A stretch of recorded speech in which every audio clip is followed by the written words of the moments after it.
이 시간 예배 가운데 나오신 모든 성도님들 가운데 우리 주님 주시는 특별한 은총이 함께 하시기를 주님의 이름으로 축원을 드립니다. 좌우에 계신 분들과 이렇게 인사하셨으면 좋겠습니다. 하나님의 은총이 당신과 함께 하시기를 바랍니다. 자, 앞뒤에 계신 분들과 인사하실 때는 그렇게 인사하셨으면 좋겠습니다. 성령의 인도하심을 따라 살아갑시다.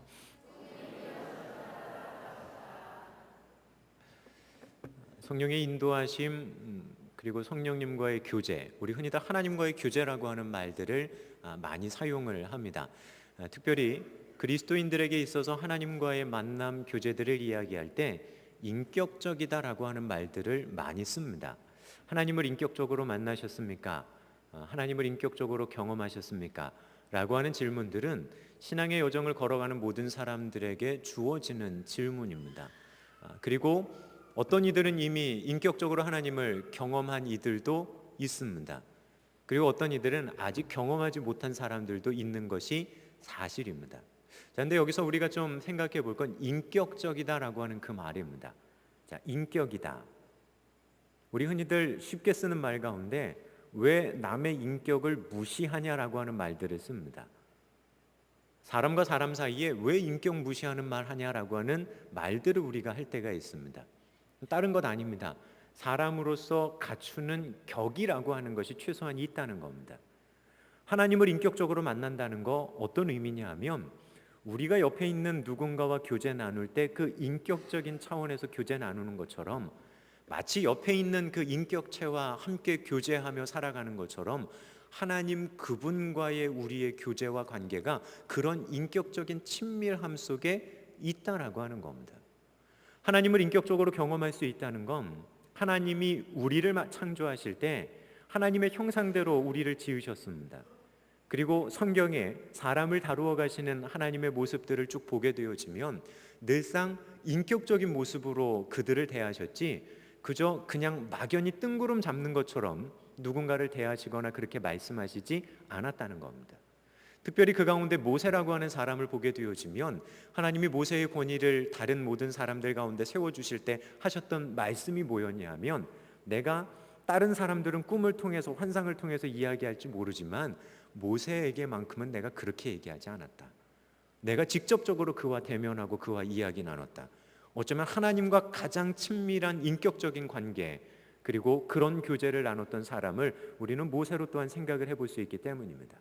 자, 그러면 오늘 이 시대를 살아가는 우리에게 있어서도 마찬가지입니다. 내가 하나님을 인격적으로 경험하고 있다는 거, 기도하다가 그냥 뜬구름 잡듯이 그런가 보다가 아니라 지금 여러분들의 좌우에 있는 분과 이야기 나누는 것처럼 여러분들이 잘 아는 사람과 교제하는 것처럼 그렇게 가까이에서 하나님과 친밀하게 사귀는 거, 그것을 인격적인 교제라라고 우리에게 말해주는 거기 때문입니다. 하나님을 그렇게 친밀하게 사귈 수 있는 은혜가, 그 축복이 여러분들 가운데 있으시기를 주님의 이름으로 축원을 드립니다. 혹시 무슨 얘기하는 거야? 하나님과 인격적으로 만난다는 게 혹시 그런 마음 드십니까? 한 가지입니다. 아직 경험을 못 하신 겁니다. 근데 분명한 건 성경은 그렇게 하나님과 교제하고, 아니 하나님이 여러분과 그렇게 사귀기 원하신다는 겁니다. 동시에 인격적으로 하나님을 알아간다라고 하는 말의 의미는 또 하나의 의미가 있습니다. 단순히 그렇게 친밀하게만 그래 만나고 사귀고 들으면 되겠지, 그것이 아니라 우리는 우리보다 뛰어난 인격자를 만나고 그 사람과 교제하면 어떤 일이 벌어지냐 하면 그 사람의 인격을 닮아가려고 하고 그 사람의 인격을 본받으려고 하는 것이 우리들의 기본적인 그 방향입니다. 아주 인격적인 스승을 만약에 여러분들이 만났다고 생각해 보십시오. 그리고 스승이 하시는 말 하나, 어투 하나, 생각하시는 것 하나, 배려하는 그 마음가짐 하나까지도 다 닮아가고 싶은 것이 어쩌면 인격적으로 그분을 따라가는 제자들의 본 마음일지 모릅니다. 주님을 인격적으로 경험했다라고 하는 거, 그리고 그런 사귐 속에 주님의 제자됨의 길을 걸어간다라고 하는 말의 의미 속에는 예수 그리스도의 인격을 닮아간다라고 하는 것이 내포될 수밖에 없습니다. 그리스도께서 사신 것처럼 내가 그렇게 살겠습니다라고 하는 그 말의 의미는 단순히 주님이 하셨던 행동 몇 가지 흉내 내 보겠습니다, 그것이 아니라 주님이 가지고 계셨던 인간의 몸을 입고 오셨던 그분의 인격을 닮아가겠습니다라고 하는 우리들의 고백이 우리 교회 표어 가운데는 그렇게 내포되어져 있다는 겁니다. 예수님을 인격적으로 만났는데 주님을 인격적으로 닮아가는 것이 없고 내 인격의 변화가 없다라고 하는 건 엄밀하게 따져 이야기한다면 정말 주님을 인격적으로 만나서 그렇게 사귀려고 하는지를 우리들 스스로에게 되물어 봐야 하기 때문입니다. 예수 믿으면 사람이 좋아질까요? 나빠질까요? 좋아질까요? 나빠질까요? 아니, 여러분들 생각하시기에 한번 대답해. 예수 믿으면 사람이 좋아져야 될까요? 나빠져야 될까요? 그럼 사람의 그 인격이 성숙해야 될까요? 퇴보해야 될까요? 왜 그런 줄 아십니까? 주님을 인격적으로 만나서 그분의 인격을 닮아가려고 하고 그분의 인격을 배워가려고 하고 그렇게 사귀면 그렇게 안 갈 수 없다는 겁니다. 근데 반대로 평생 예수를 믿었는데 그 못된 성격 하나 못 고친다, 그 고집 못 고친다라고 하는 이야기를 듣는다면, 예수 믿은 지 몇 년 안 됐으면 그럴 수 있어요. 근데 평생을 그랬는데 그 이야기를 듣고 있다면 점검해 봐야 되겠죠.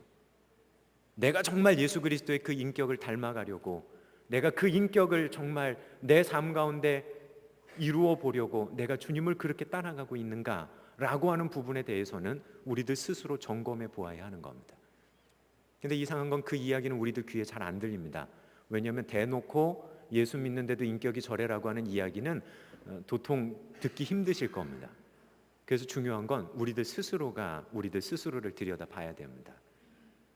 혹시 여러분들 스스로가 여러분들의 성격, 여러분들의 성질 보는데도 아이고 예수를 믿어도 내가 왜 이럴까라고 하는 생각 혹시 들지 않으십니까? 다른 거 생각하지 마시고 내가 주님과의 관계가 얼마나 친밀한지를 점검하시면 됩니다. 주님과의 관계가 친밀하고 그분과 가까이 되어져 있다면 주님의 인격을 안 닮아갈 수 없고, 주님과 정말 그렇게 친밀한데 죄와 가까이 지낼 수 없기 때문에 그렇습니다. 소망하기는 예수 그리스도의 인격을 본받아가며 주님과 그 인격적인 친밀한 교제 가운데 나가는 우리 신광의 모든 성도님들 되시기를 주님의 이름으로 축원을 드립니다. 그 사귐이 있을 때 우리에게 주어지는 여러 가지 어려움들, 여러 가지 힘든 악조건들 속에서도 우리는 우리의 방향성들을 지켜갈 수가 있기 때문입니다. 오히려 그 친밀한 사귐이 있으면 남들이 보기에는 어렵다, 억울하다라고 하는 상황이 오히려 자신 스스로를 치유할 수 있는 원동력이 그 시간 주어지기 때문입니다. 오늘 좀 말씀을 통해서 이 부분을 저희가 함께 생각을 해보려고 합니다. 저희는 지난 2주간 교회력에 따라서 교회 절기들을 지키면서 사도행전의 설교를 2주간 쉬었습니다. 오늘 다시 이제 시작합니다. 2주 전에 우리는 사도행전 11장을 2번 이미 생각을 해봤습니다. 말씀을 들고 가이사랴의 백부장 고넬료를 찾아가서 복음을 전했는데, 복음을 전하고 예루살렘에 돌아온 베드로를 기다리고 있었던 것은 칭찬도 아니었고 치하도 아니었습니다. 그들 기다리는 건 오히려 할례자들이 그를 향한 비난이 기다리고 있었습니다. 열심히 사역하고 돌아왔는데 칭찬은 못해줄 망정 비난한다고 한다면 아마 마음 무거운 시간이었을 겁니다. 근데 그러한 시간들 앞에서 베드로는 예전과 다른 모습으로 그들을 대합니다. 자신을 공격하는 사람 앞에 무례함으로 대하지 않습니다. 베드로가 생각해도 이해가 안 가는 거죠. 근데 그 이해 안 가는 그 사람들을 대할 때도 베드로는 결단코 무례함으로 대하지 않습니다. 어쩌면 고린도전서 13장에 나오는 그 사랑에 대한 이야기들 알고 있는 사람처럼 무례함으로 대하는 것이 아니라 어쩌면 공손하게 되어진 일들을 차근차근 설명해 나가는 예전에 어부였던 베드로와는 사뭇 다른 모습, 성숙되어진 그의 신앙의 모습을 저희는 확인해 볼 수가 있었습니다. 동시에 할례자들이라고 하는 사람들, 이미 교회 안에 들어온 멤버들이었고 주님의 은혜를 경험한 사람들이었음에도 불구하고 하나님의 마음의 방향성과 하나님의 사역의 방향성과는 거리가 먼 곳에 있었던 그들의 모습을 살피면서 은혜 받는 것도 중요하지만 받은 은혜 지키는 것도 얼마나 소중한지에 대해서 우리들은 함께 생각을 해봤습니다. 자, 오늘 이제 자신을 비난하는 그들 앞에서 조용조용 차근차근 예전과는 다른 모습으로 무례히 행치 않고 공손함과 온유함으로 이야기하는 그 베드로가 말하고 있는 그의 말에 요점이 뭐였는지를 좀 오늘은 생각을 해보려고 합니다. 오늘 베드로를 비난하는 사람 앞에 베드로는 자신을 변호해야 했습니다. 변호해야 된다는 이 상황 자체가 어쩌면은 베드로의 입장에서는 정말 마음 아픈 상황이었을지 모릅니다. 근데 그 상황 속에서 자신을 변호하며 나갑니다. 사실 베드로를 공격하는 이들의 관점과 그들의 요점도 그때 당시의 유대인들의 생각에서는 틀린 것 아니었습니다. 왜냐하면 장로들의 유전에 틀림없이 이방인과 교제하는 것뿐만 아니라 그들과 함께 식탁을 나누는 것은 유대인으로서 이거는 위법이었기 때문에 너무나 분명합니다. 그리고 베드로는 부인할 수 없게 그 일을 실제로 했습니다. 베드로뿐만이 아니라 요바에서 같이 간 오늘 성경이 이야기하는 예루살렘에 같이 올라와 있는 그 6명의 형제들도 베드로와 함께 그 자리에 있었습니다. 증인들도 있었다는 겁니다. 거부할 수 없고 피할 수 없는 분명한 사실이 그 앞에 있습니다. 자, 이제 그 상황 속에서 베드로는 자신의 입장을 변호해 나가야 됐습니다. 잘못됨을 이야기해야 됐고 잘못됨에 대해서 이렇습니다라고 말해야 되는 상황 속에 틀림없이 처해 있는 겁니다. 자, 뭘 그럼 가지고 내가 얘기해야 될까? 유대인의 관점 율법에 보면 분명하게 그거는 잘못한 거였습니다. 베드로 또한 그거 인정합니다. 내가 그랬다고, 거기 가 있었다고, 여기 6명의 형제들도 같이 갔다고.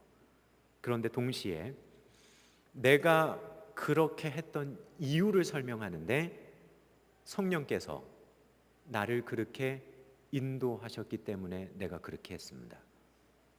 하나님의 뜻이 거기 있었고 하나님의 의지가 거기 있으셨고 하나님이 그렇게 하라고 하셨기 때문에 내가 그렇게 했습니다 라고 하는 것이 베드로가 자신을 변호하는 것의 요지였습니다.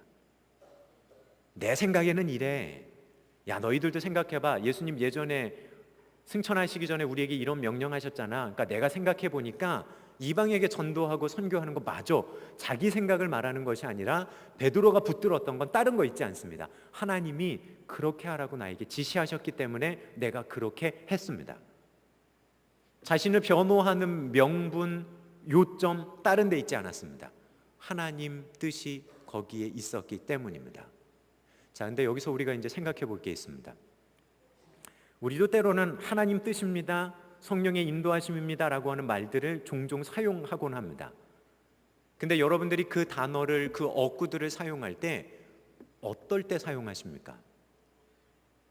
정말 점검해보고 되돌아보고 정말 돌다리도 두들겨보는 심정으로 그렇게 여러분들의 삶을 되돌아보면서 예, 맞습니다, 하나님이 그렇게 인도하셨기 때문에 성령님의 뜻이셨기 때문에 제가 그렇게 했습니다라고 고백하십니까? 아니면 여러분 기분대로, 감정대로, 계획대로 해놓을 건 다 해놓고 혹시 하나님의 뜻입니다라고 하는 것 가지고 포장만 하려고 하지 않으십니까? 분명한 건 오늘 베드로는 자기 생각대로 하고 포장하려고 그 말을 하고 있는 것이 아니라는 겁니다. 자신의 생각대로, 자신의 감정대로, 기분대로 다 해놓고 하나님 뜻입니다라고 말하는 것이 아니라 그는 철저하게 자신의 삶 가운데 되어진 일들을 곱씹어보며 설명하며 그렇게 사람들 앞에 이야기하며 하나님 뜻입니다라고 분명하게 이야기할 수 있었다는 겁니다. 여러분들은 베드로가 이야기하는 것처럼 하나님의 인도하심에 대해 고백하십니까? 아니면 내 생각, 내 뜻대로 다 해놓고 포장하기만 그렇게 포장하고 계시진 않으십니까? 정말 하나님의 뜻 가운데 있으면서 고백할 수 있다면 그건 은혜고 축복이지만 단순히 포장하기 위한 단어라고 한다면 그건 정말 우리들 개인의 신앙생활에 있어서는 독과 같은 일입니다. 내 감정대로, 내 의지대로 다 해놓고 포장은 하나님 뜻이라고 하는 겁니다.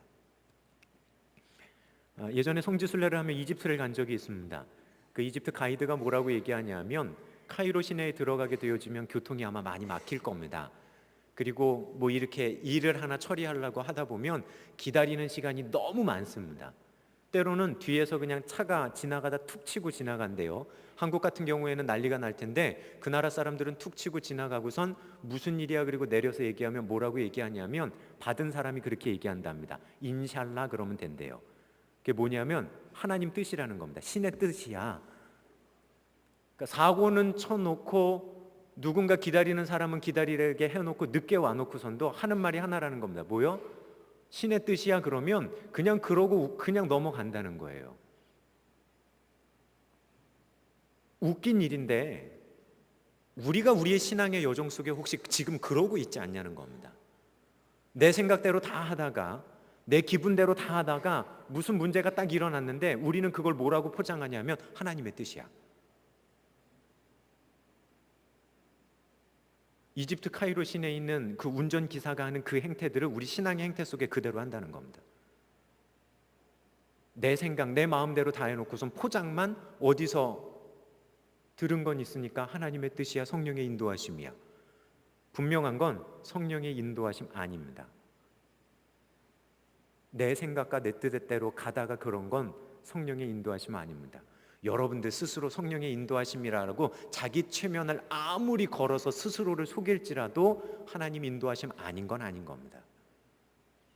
그렇기 때문에 우리가 점검해 보아야 할 건 우리들 삶의 여정을 우리들 스스로 되돌아보며 기억해 나가는 것이 그래서 필요합니다. 하나님의 뜻입니다라고 이야기하기 전에 우리는 철저하게 우리들을 되돌아보는 모습이 있어야 됩니다. 오늘 베드로처럼 부당한 비난을 당하는 그 상황들 속에서도 자신에게 임하셨던 하나님의 일들, 행해 나가셨던 일들을 하나하나 곱씹어보고 설명해 나가면서 자신과 반대에 있는 사람들 앞에 이야기하는 겁니다. 이런 일들이 이렇게 있었고 결과도 이런 일이 있었습니다. 하나님의 뜻이었습니다. 적어도 그들이 이해해 줄까 이해하지 못할까 이전에 베드로 스스로는 하나님의 분명한 그 인도하심을 자신의 삶에서 그렇게 경험하고 고백할 수 있었다는 겁니다.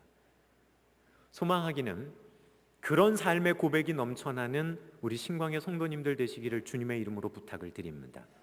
단순히 결과가 좋으니까 하나님의 뜻일 거야, 우리 그런 함정에도 또한 빠져서는 안 됩니다. 하나님의 뜻입니다, 성령의 인도하심입니다 라고 고백하려고 한다면 적어도 결과만 보는 것이 아닙니다. 이미 과정 가운데 그 인도하심이 있었는지를 우리는 반드시 점검해 보아야 합니다. 그리고 얘기하십시오. 예, 맞습니다. 하나님의 인도하심이었습니다. 베드로는 지금 철저하게 그런 기준과 그런 명분 속에서 사람들에게 자기 변호를 하고 있는 겁니다. 오늘 말씀을 이렇게 묵상하다가 그런 생각이 들었습니다. 상황은 틀림없이 베드로 입장에서 기분 좋을 법한 상황은 아닙니다.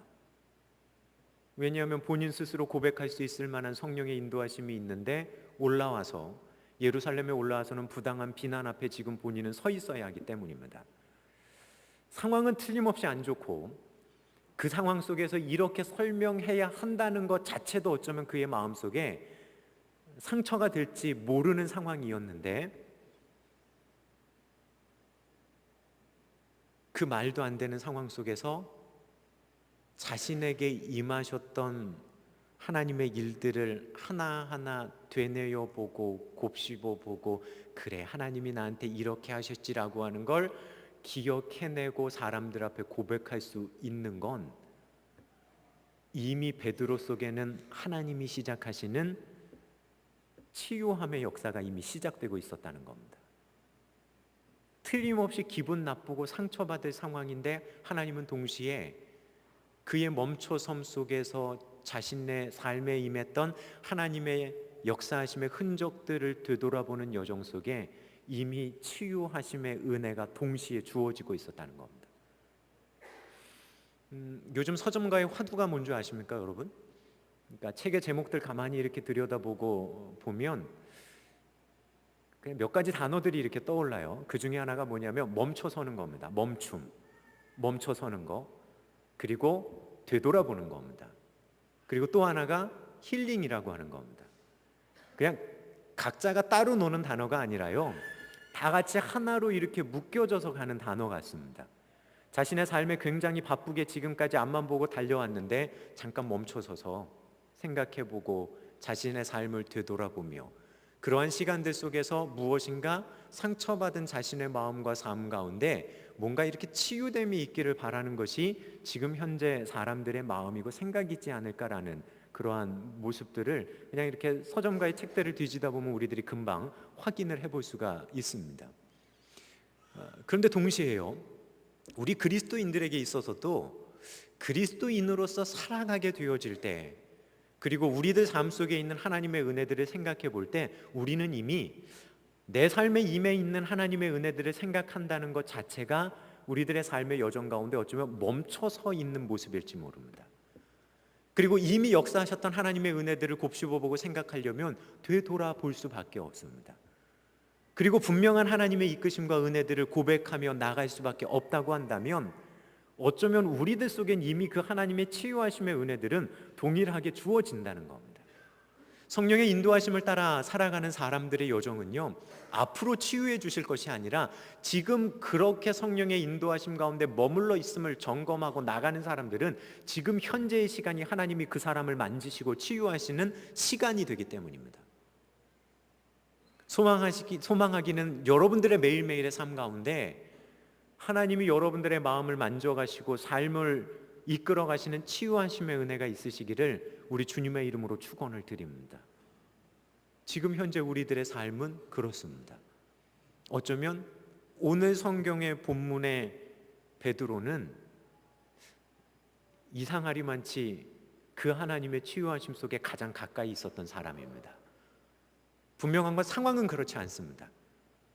상황은 그렇지 않은데 그 상황 속에서 치유하심이 공급되어지고 있는 사람은 그 베드로였습니다. 우리가 이 시대를 살아가면서 우리에게 하나님 주시기 원하시는 가장 큰 은혜 가운데 하나, 하나님 우리도 그렇게 치유해 주시고 우리도 하나님이 회복시켜 주시는 그 역사하심을 경험하고 싶습니다라고 하는 거, 다른 데 있지 않습니다. 오늘 베드로처럼 자신을 이끌어 가시는 그 하나님의 이끄심을 다시 한번 확인해 보고 경험하면 하나님의 치유하심은 지금 이 순간 여러분들에게 공급되어지기 때문입니다. 그리고 베드로는 그것을 삶의 근거로 살아갑니다. 자기 생각, 자기 감정, 자기 사상, 심지어 자기 컴플렉스 가지고 살아가는 사람이 아니라 하나님 그분 가지고, 그분의 뜻 가지고 걸어갔던 사람이 바로 베드로이기 때문입니다. 여러분들은 삶의 근거를 어디에 두고 계십니까? 여러분들은 신앙인으로서의 여정에서의 여러분들의 신앙의 근거를 어디에 두고 계십니까? 주님 그분께 두고 계십니까? 아니면 자기 자신에 두고 계십니까? 소망하기는 철저하게 우리 주님 가운데 여러분들의 근거를, 삶의 기반을 둘 수 있는 우리 신광의 성도님들 되시기를 주님의 이름으로 부탁을 드립니다.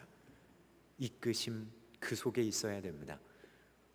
나를 이끌어 주십시오라고 고백하는 거 중요하고 기도하는 거 중요한데, 동시에 내가 주님 이끄심 안에 있게 해 주십시오라고 하는 거 어쩌면 우리에게 더 소중한 부분일지 모르기 때문입니다. 우리는 때로는 분별해내야 됩니다. 내 삶에 일어나는 복잡한 일들 속에서, 그리고 여러 가지 정황들 속에서 어디에 하나님의 뜻이 있고 어디에 하나님의 마음이 있을지를 점검해내는 작업들이 필요합니다. 우리는 그런 것을 좀 고상한 말로 영적인 분별력이라고 말할 수 있을지도 모릅니다. 근데 그 영적인 분별력은 은사가 아니라요, 이 땅을 살아가는 성도들이라면 누구나 갖추어야 될 가장 중요한 신앙의 덕목이지 않을까라는 생각을 해보게 됩니다. 우선은 말씀 통해서 여러분들의 삶의 방향성을 계속해서 살피십시오. 내가 성령의 인도하심 속에, 하나님의 인도하심 속에 있는지를 말씀에 비추어서 계속해서 점검하십시오. 말씀 없이 방향성 얘기하는 거 있을 수 없습니다. 말씀 없이 내가 성령의 인도하심 따라간다고 감히 이야기할 수 없습니다. 동시에 말씀 가운데 그렇게 있다면 그 다음 우리에게 있어야 할 건 기도함 가운데 우리를 향하신 하나님의 뜻이 무엇인가에 귀 기울이는 작업입니다. 많은 경우 우리는 기도가 내 뜻을 하나님께 아뢰는 시간이라고 생각하지만 반대도 있습니다. 하나님의 뜻에 귀 기울이는 시간이 바로 기도하는 시간입니다. 철저하게 나 자신을 내려놓고 하나님의 음성에 귀 기울이며 하나님의 그 직접적인 베드로에게 주셨던 것 같은 그 음성 듣기를 때로는 원하는 간절한 마음 가지고 주님 앞에 머물러 있어야 하는 것 또한 사실이기 때문입니다. 동시에 성도들의 교제 가운데서 우리들이 함께 신앙생활하며 사랑에 띠띠고 나가는 성도들의 조언 가운데 때로는 하나님이 우리를 이끌어 가시는 하나님의 손길들 또한 경험할 수 있습니다. 어떤 한 가지 상황만을 붙들고 이것만이야 라고 하는 것이 아니라 우리들 주변에 하나님이 개입하실 수 있는 수많은 일들 속에서 분별하고 함께 생각하며 하나하나 차근차근 점검해 볼 때 우리를 이끌어 가시는 하나님의 인도하심을 우리는 온전히 발견하고 확신할 수 있기 때문입니다. 베드로도요, 환상 3가지만 딱 봤다고 이게 맞아라고 그는 바로 가지 않습니다. 환상을 3번 봤을 때도 그는 의아해합니다. 그러자 하나님이 그에게 말씀하십니다. 그런데 사람들을 만납니다. 뭔지는 모르지만 고넬료라고 하는 사람 처음 만나기 위해서 그는 가이사랴로 그냥 갑니다. 갔더니 거기서 천사에 대한 이야기를 또 합니다. 주어지는 모든 상황이 베드로가 나중에는 고백할 때 한 가지밖에 고백할 수 없는 겁니다. 하나님이 이끄셨습니다. 우리들의 삶의 요소가 그렇습니다. 어떤 사람은요, 신기한 거 좋아해서 오로지 꿈만 보고 갑니다. 꿈 하나만 있는 거 아닙니다. 때로는 꿈을 주실 때도 있습니다. 하지만 때로는 피곤한 사람 꿈꾸기도 합니다. 때로는 기도 가운데 우리에게 말씀하실 수 있습니다. 기억하십시오. 때로는 사단도 하나님의 음성 흉내내서 우리에게 이야기할 수 있습니다. 하나만 붙드는 거 아닙니다. 베드로도 하나만 붙들지 않습니다. 자신의 삶에 일어났던 여러 가지 요소들 속에서 그는 그 방향성을 철저하게 바라볼 수 있는 준비가 되었다는 겁니다.